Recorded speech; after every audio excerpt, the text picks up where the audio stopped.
नमस्कार दोस्तों, मैं डॉक्टर विजय कुमार गौतम। मेरे YouTube चैनल में आप सभी का हार्दिक स्वागत है। दोस्तों, आज मैं चर्चा करने वाला हूं पायरेक्सिया यानी फीवर के बारे में। इसके क्या कारण है, इसके क्या लक्षण है और इसके क्या टेस्ट होंगे, इसके अलावे इसके इलाज के लिए क्या होम्योपैथिक मेडिसिन होंगे, इन सब विषयों के ऊपर आज मैं इस वीडियो में चर्चा करने वाला हूँ। दोस्तों, मैं आगे बढ़ने से पहले मैं आपसे एक निवेदन करना चाहूँगा, अगर आप मेरे चैनल पर नए हैं तो मेरे चैनल को सब्सक्राइब कीजिए, शेयर कीजिए और लाइक कीजिए। तो चलिए शुरू करते हैं। दोस्तों, जहाँ तक पायरेक्सिया या फीवर की बात है, अगर बॉडी का टेम्परेचर 37.5 डिग्री सेल्सियस से बढ़ जाए यानी 38 डिग्री हो जाए या फिर उससे अधिक हो जाए तो आप ऐसी स्थिति में इसे पायरेक्सिया या फिर फीवर कह सकते हैं। दोस्तों, जैसे ही बॉडी में फॉरेन बॉडी इंटर करता है, उसी के साथ साथ बॉडी में इन्फेक्शन होता है और इस इन्फेक्शन की वजह से कुछ केमिकल प्रोड्यूस हो जाता है और उस केमिकल को हम लोग पायरोजन कहते हैं। वही पायरोजन जो है ब्लड के थ्रू ब्रेन के एक स्पेसिफिक पार्ट हाइपोथैलेमस में चला जाता है। हाइपोथैलेमस का कार्य होता है बॉडी के टेम्परेचर को रेगुलेट करना। जैसे ही हाइपोथैलेमस को यह संकेत मिलता है पायरोजन के थ्रू जो बॉडी में कुछ इन्फेक्शन हुआ है, तो इस वजह से बॉडी का टेम्परेचर बढ़ जाता है। दोस्तों, जैसे ही बॉडी में इन्फेक्शन होता है तो बॉडी का इम्यूनिटी पावर बढ़ जाता है और इम्यूनिटी पावर बढ़ जाने की वजह से जो है बॉडी में एक एंटीबॉडी तैयार हो जाता है उस इन्फेक्शन से फाइट करने के लिए। यह जो है फीवर के एक फ़ायदा भी है। लेकिन अगर टेम्परेचर बहुत ज़्यादा बढ़ जाए तो आप ऐसी स्थिति में कह सकते हैं कि पेशेंट का डेथ भी हो सकता है। यह एक नुकसानदायक भी है। दोस्तों, अब मैं यहाँ पे फीवर के कितने टाइप्स हैं इसके बारे में चर्चा करना चाहता हूँ। अगर फीवर के टाइप्स की बात की जाए तो यह 3 प्रकार का होता है, एक इंटरमिटेंट और एक होता है रेमिटेंट और इसके अलावे कंटिन्यूड होता है। जहाँ तक इंटरमिटेंट फीवर की बात है तो इसमें आप देखेंगे बॉडी का टेम्परेचर हाई होता है लेकिन 24 घंटे में कम से कम एक बार अपने बेस लाइन को जरूर टच करता है, तो आप इसे इंटरमिटेंट फीवर कर सकते हैं। इंटरमिटेंट फीवर के भी तीन प्रकार हैं। एक जहाँ तक इंटरमिटेंट फीवर के प्रकार की बात है तो उसमें से एक प्रकार है क्वाइटेडियन, इसमें आप देखेंगे टेम्परेचर बॉडी का जो टेम्परेचर है हाई होने के बावजूद 24 घंटे में कम से कम एक बार जो है अपने बेस लाइन को यानी कि नॉर्मल लाइन को टच करता है। आप इसे मलेरिया और ट्यूबरकुलोसिस के केस में भी आप इस तरह का जो फीवर है आप दे सकते हैं। दोस्तों, जहां तक इंटरमिटेंट फीवर के दूसरे प्रकार की बात की जाए तो एक है टर्सियन। इसमें आप देखेंगे बॉडी का टेम्परेचर हाई होता है लेकिन अगले दिन यानी नेक्स्ट दिन आप कह सकते हैं उनका जो टेम्परेचर है बॉडी का कम से कम एक बार 24 घंटे में अपने बेस लाइन को यानी कि नॉर्मल लाइन को जरूर टच करता है। आप इसे मलेरिया के केस में आप इस तरह का फीवर आप देख सकते हैं। दोस्तों, एक और इंटरमिटेंट फीवर के प्रकार है वह है क्वार्टन में आप देखेंगे बॉडी का टेम्परेचर जो है हर तीसरे दिन जो है कम से कम एक बार अपने नॉर्मल लाइन यानी अपने बेस लाइन को जरूर टच करता है। इसमें आप यह भी एक इसको भी आप मलेरिया के केस में देख पाएंगे। दोस्तों, मैं नेक्स्ट जो फीवर के टाइप्स है रेमिटेंट फीवर के बारे में चर्चा करना चाहता हूँ।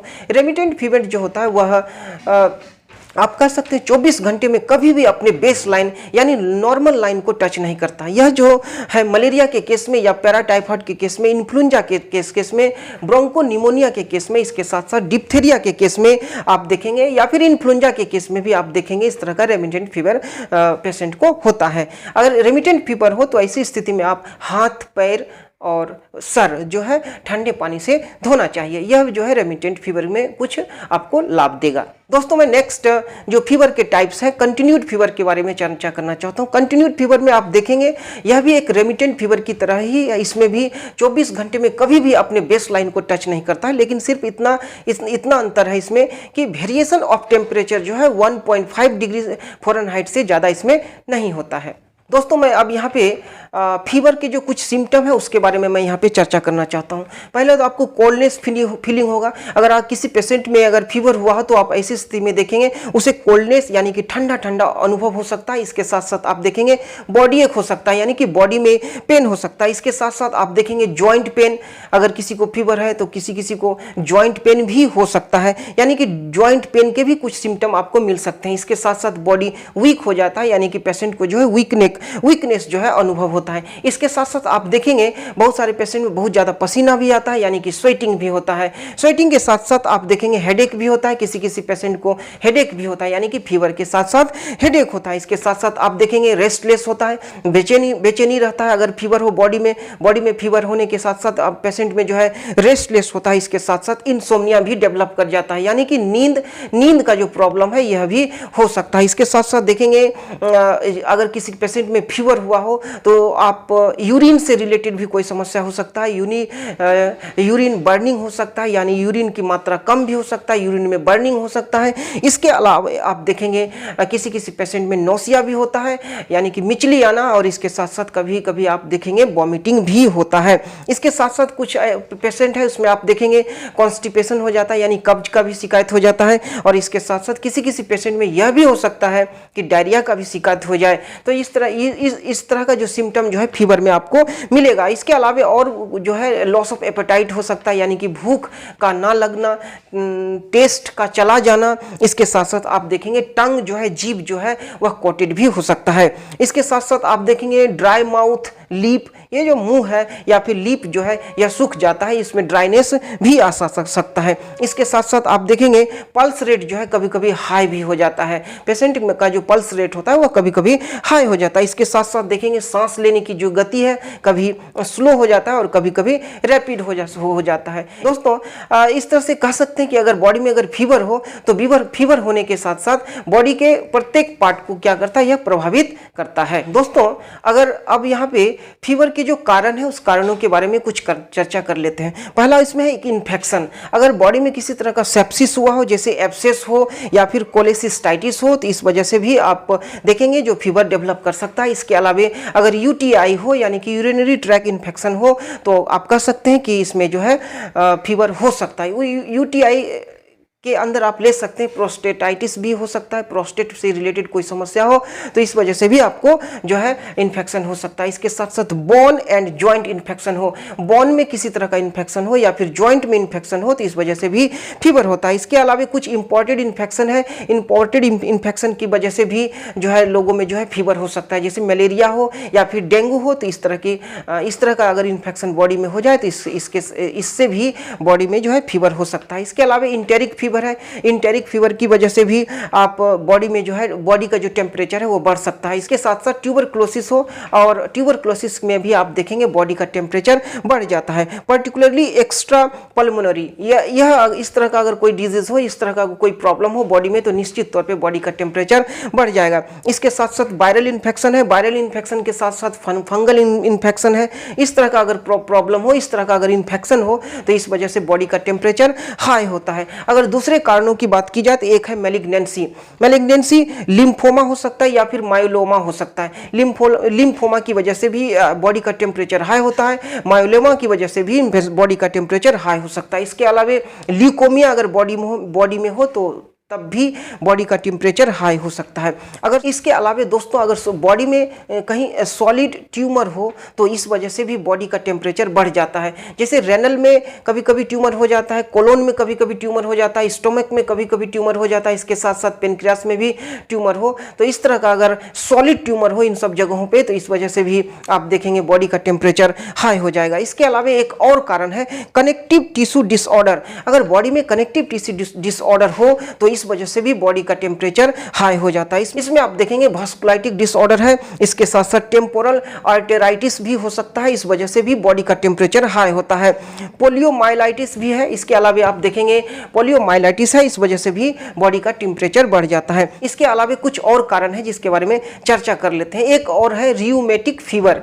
किसी किसी पेशेंट में देखेंगे मसल में पेन होता है, इस वजह से भी जो है बॉडी का टेम्परेचर यानी कि फीवर हो सकता है। इसके अलावा इन्फ्लेमेटरी बॉवेल डिजीज अगर पेशेंट को हुआ हो तो इस वजह से भी फीवर यानी बॉडी का टेम्परेचर हाई हो सकता है। लीवर डिजीज की वजह से भी बॉडी का टेम्परेचर हाई होता है, जैसे सिरोसिस ऑफ लीवर हो तो इस वजह से भी आप देखेंगे पेशेंट में जो है टेम्परेचर हाई हो सकता है। इसके साथ साथ ग्रेनुलोमेटस हेपेटाइटिस अगर होता हो पेशेंट में तो इस वजह से भी बॉडी का टेम्परेचर हाई होता है, यानी फीवर या पायरेक्सिया होता है।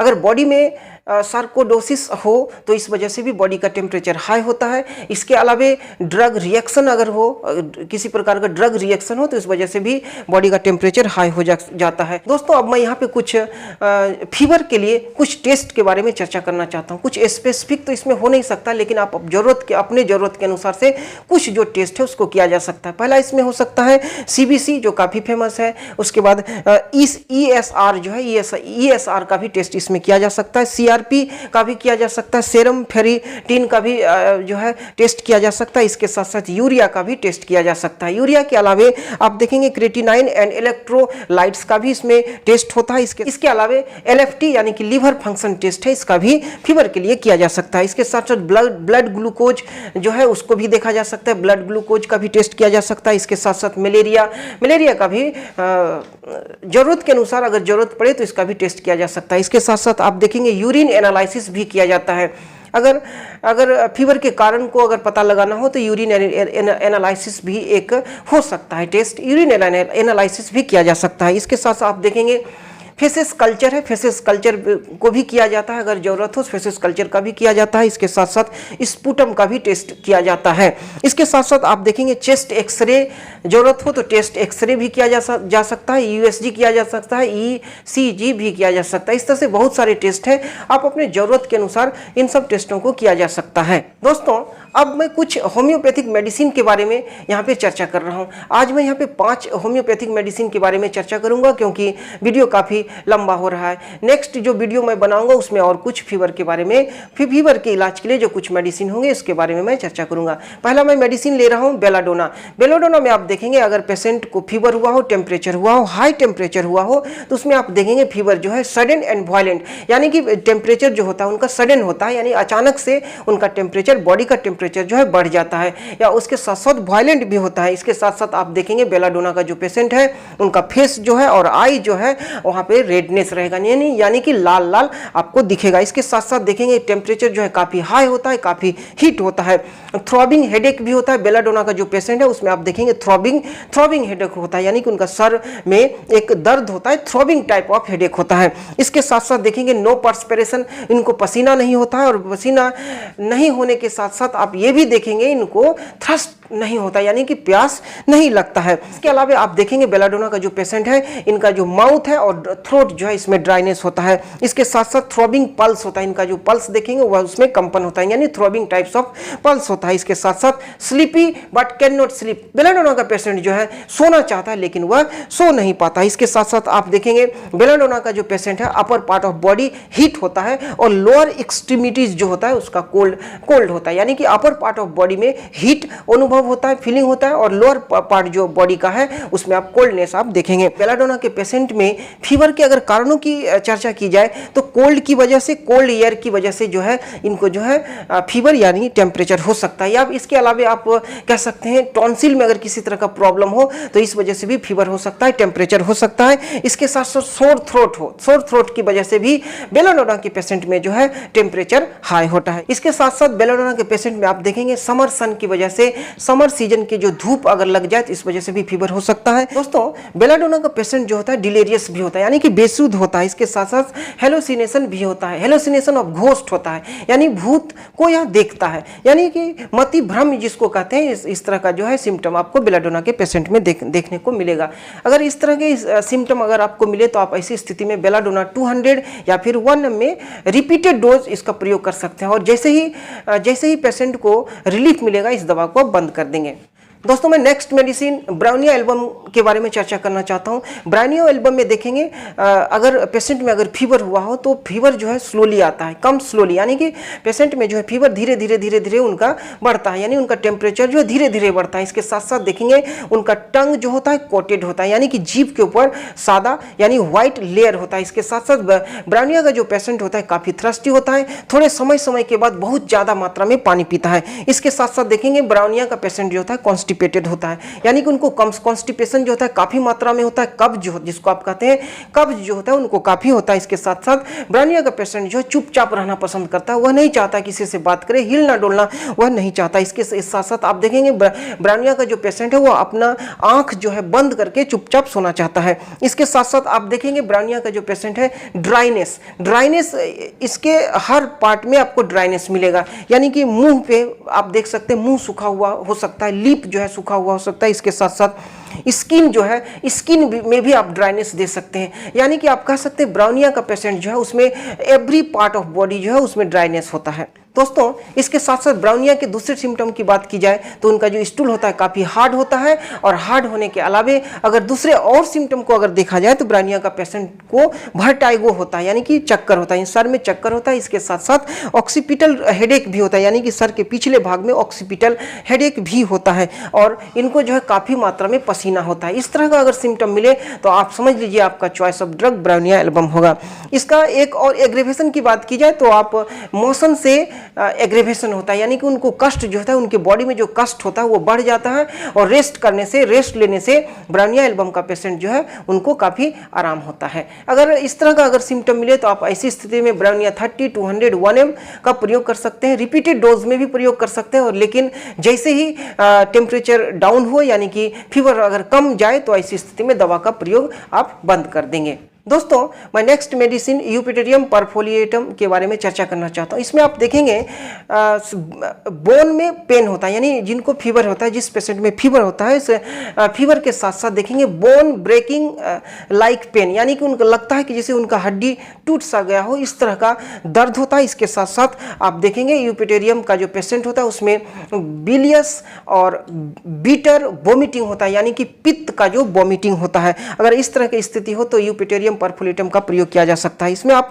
इसके साथ साथ आप देखेंगे इसको जो अनुभव होता है, बॉडी एक जो होता है एक गजब किस्म का एक बॉडी एक होता है। इनको लगता है कि बॉडी का हर पार्ट जो है, बॉडी का हर पार्ट में जो हड्डी जो है टूट गया हो, यानी कि बोन जो है टूट गया हो। इस तरह का अगर सिम्पटम मिले तो यूपिटेरियम परफोलिएटम का प्रयोग किया जा सकता है। दोस्तों इंटरमिटेंट फीवर अगर होता हो पेशेंट में तो इसके लिए यूपिटेरियम परफोलिएटम एक इंपॉर्टेंट दवा है। यूपिटेरियम परफोलिएटम का जो पेशेंट होता है उसको सुबह 7 बजे से 9 बजे के बीच में बॉडी में जो है चिलीनेस फीलिंग होता है। इसके साथ साथ इनको प्यास जो है काफ़ी लगता है। दोस्तों इसके साथ साथ आप देखेंगे यूपिटेरियम परफोलिएटम का जो पेशेंट है इसको सुबह 7 बजे से 9 बजे के बीच जो है इनको जो चिलीनेस अनुभव होता है, यानी कि चिलीनेस फीलिंग होता है। इसके साथ साथ आप देखेंगे जब इनका चिल स्टेज होता है उस वक्त इनको वॉमिटिंग होता है। इस तरह का अगर सिम्टम मिले तो आप ऐसी स्थिति में यूपिटेरियम परफोलिएटम का प्रयोग कर सकते हैं। इसके साथ साथ इनका हेडेक भी होता है, occipital pain in occipital region, यानी कि ऑक्सीपिटल रीजन में, यानी कि सर के पिछले हिस्से में जो है इनको हेडेक भी होता है। इसके साथ साथ जो हैवीनेस इन ऑक्सीपिटल रीजन, यानी यह जो ऑक्सीपिटल रीजन है सर के पिछले हिस्सा जो है यहाँ पे हैवीनेस का भी अनुभव होता है। आप ऐसी स्थिति में यूपिटेरियम परफोलिएटम का प्रयोग कर सकते हैं। और इसके साथ साथ चिलीनेस इन द बैक, यानी कि पीछे जो है इनको चिलीनेस यानी कि ठंड का अनुभव होता है। आप ऐसी स्थिति में यूपिटेरियम परफोलिएटम का प्रयोग किया जा सकता है। बहुत सारे सिम्टम है, सब कुछ आपको मिलाना पड़ेगा। अगर बहुत सारे सिम्टम है आपको देखना पड़ेगा, सारे सिम्टम एक पेशेंट में नहीं भी मिल सकता है, लेकिन जो है कुछ जो महत्वपूर्ण सिम्टम है इसको आपको मिलाना पड़ेगा।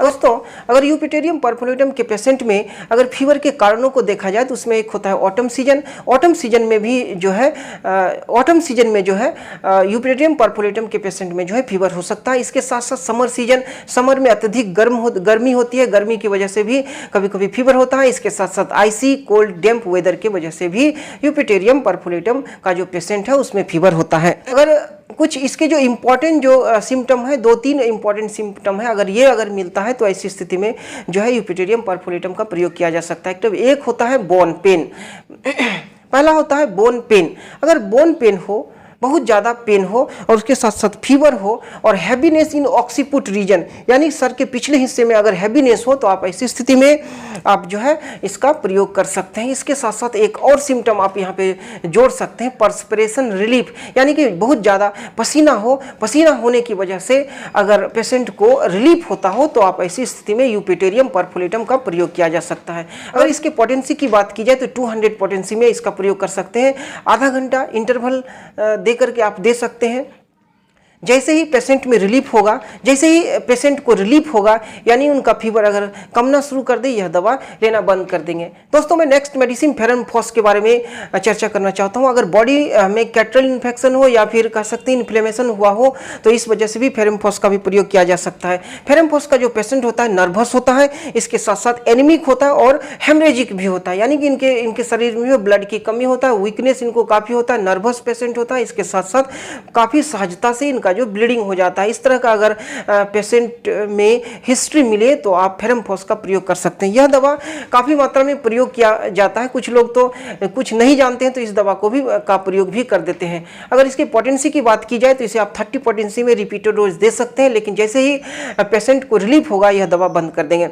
अगर इसके अलावा अगर बायोकेमिक मेडिसिन की बात की जाए तो फेरमफॉस 6x में 4-5 टेबलेट जो है सुबह दोपहर शाम इसका प्रयोग किया जा सकता है। दोस्तों मैं नेक्स्ट मेडिसिन जेल्सिमियम के बारे में यहाँ पे चर्चा करना चाहता हूँ। यह जो है रेमिटेंट फीवर और इंटरमिटेंट फीवर दोनों प्रकार के फीवर में इस मेडिसिन का प्रयोग किया जाता है। इसका जो प्रमुख सिम्टम है डलनेस, डिजीनेस, ड्राउजीनेस। जेल्सिमियम का जो पेशेंट है इसमें आप देखेंगे इनको जो है ग्रेट प्रोस्टेशन होता है, यानी कि काफ़ी वीकनेस होता है। इनको देखने के बाद आपको लगेगा ये इनका नर्वस सिस्टम है पूरी तरह से रिलैक्स कर गया है। जेल्सिमियम के पेशेंट में आप देखें काफी डलनेस होता है, यानी कि जेल्सिमियम का जो पेशेंट होता है काफी सुस्त होता है, इसके साथ साथ स्लीपीनेस भी होता है, हल्का हल्का इनको नींद आते रहता है। इस तरह का सिम्टम अगर मिले तो आप ऐसी स्थिति में जेल्सिमियम का प्रयोग कर सकते हैं। दोस्तों जेल्सिमियम का जो पेशेंट होता है वह चुपचाप रहना चाहता है, वह बोलना नहीं चाहता है, वह मूव नहीं करना चाहता है, इसके साथ साथ वह नहीं चाहता है कि उसके पास कोई आए और उससे कोई बात करे, कोई सांत्वना दे, इस तरह का जो है वह पसंद नहीं करता है। जेल्सिमियम का पेशेंट जो है चुपचाप साइलेंटली वह सिर्फ सोना चाहता है। दोस्तों एक और सिम्टम है जेल्सिमियम का, वह होता है ट्रेम्बलिंग सेंसेशन। इनका हाथ पैर और जीभ में यानी कि टंग में जो है ट्रेम्बलिंग सेंसेशन होता है, यानी कांपते रहता है बॉडी में, इसलिए कि बहुत ज़्यादा वीकनेस है। तो वीकनेस की वजह से जो है बॉडी का प्रत्येक पार्ट जो है वहाँ पे जो है इनको ट्रेम्बलिंग सेंसेशन होता है। इनको जो है टायर्डनेस काफ़ी होता है, यानी कि शरीर में जो है थकावट काफ़ी मात्रा में होता है। दोस्तों इसके अलावा एक और इम्पॉर्टेंट सिम्टम है, जेल्सिमियम के पेशेंट में प्यास नहीं होता, यह एक इम्पॉर्टेंट सिम्टम है। यानी कि आप कह सकते हैं कि जेल्सिमियम का जो पेशेंट है उसमें थ्रस्टलेसनेस होता है। इसके अलावा जेल्सिमियम के पेशेंट में एक और सिम्टम आपको मिलेगा, होता है ऑक्सीपुट हेडेक, यानी कि सर के पिछले हिस्से में जो है इनको दर्द होता है। अगर इस तरह का सिम्टम अगर मिले तो आप ऐसी स्थिति में जेल्सिमियम 30 का प्रयोग कर सकते हैं। जेल्सिमियम 200 का भी प्रयोग किया जा सकता है। आप अपने जरूरत के अनुसार 30 पोटेंसी या फिर 200 पोटेंसी में प्रयोग कर सकते हैं। दोस्तों अगर पेशेंट में इंटरमिटेंट फीवर हुआ हो और एक सिम्टम हो चिलीनेस का, अगर सिम्टम हो सैक्रम टू ऑक्सीपुट रीजन में अगर उनको चिलीनेस हो तो आप ऐसी स्थिति में जेल्सिमियम का प्रयोग किया जा सकता है। दोस्तों अगर जेल्सिमियम का पेशेंट जो होता है उनको जो फीवर होता है, अगर उसके कारणों की बात की जाए तो उसमें एक कारण हो सकता है सन हीट, यानी ज़्यादा धूप लगने की वजह से भी कभी कभी बॉडी का टेम्परेचर बढ़ सकता है। इसके साथ साथ डैम्प वेदर हो, डैम्प वेदर में भी आप देखेंगे जेल्सिमियम के पेशेंट को जो है टेम्परेचर हाई हो जाता है। डैम्प वेदर की वजह से भी जेल्सिमियम के पेशेंट में जो है उनका जो टेम्परेचर है हाई हो जाता है। इसके साथ साथ आप देखेंगे फीवर जो है कभी कभी एक्साइटमेंट की वजह से भी हो सकता है और डिप्रेसिंग न्यूज़ की वजह से भी कभी कभी जो है जेल्सिमियम के पेशेंट में जो फीवर यानी टेम्परेचर जो है उनका बॉडी का जो टेम्परेचर है हाई हो जाता है। अगर इसके पोटेंसी की बात की जाए तो आप जेल्सिमियम 30 या फिर 200 पोटेंसी में इसका प्रयोग कर सकते हैं। यह एक रिपीटेड डोज होगा, यानी कि आधे घंटे बाद या फिर 1 घंटे या 2 घंटे के इंटरवल में भी इसका प्रयोग कर सकते हैं। लेकिन हाँ, जब पेशेंट में रिलीफ होना शुरू हो जाए तो आप ऐसी स्थिति में इस दवा का प्रयोग करना बंद कर देंगे। दोस्तों तो ये था 5 होम्योपैथिक मेडिसिन जिसके द्वारा पायरेक्सिया यानी फीवर का हम इलाज करेंगे। दोस्तों अगर आपको मेरा वीडियो अच्छा लगता हो तो आप मेरे चैनल को सब्सक्राइब कीजिए, शेयर कीजिए और लाइक कीजिए। मिलते हैं अगले वीडियो में, तब तक के लिए नमस्कार।